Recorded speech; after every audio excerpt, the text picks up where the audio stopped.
¡Maldito conductor! ¡Sopa! ¡Quiero mi sopa! ¡Cállate! ¡Comer, comer, comer! No piensa más que en eso. ¡Love! ¡Love! Vaya, pensé que me abandonabas. Todavía no. ¡Sopa! Todavía no. ¡Dale la sopa, Clove! No hay más sopa. ¡Sopa! ¡Quiero mi sopa! ¡No hay más sopa, progenitor maldito! ¡No hay más sopa para ti! ¡Trae un bizcocho, Clove! ¡Sopa!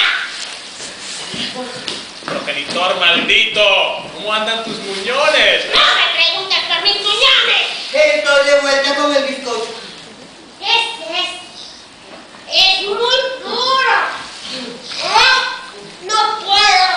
¡No puedo! ¡Ah! ¡Enciérralos, Clove! ¡Enciérralos! ¡Enciérralos!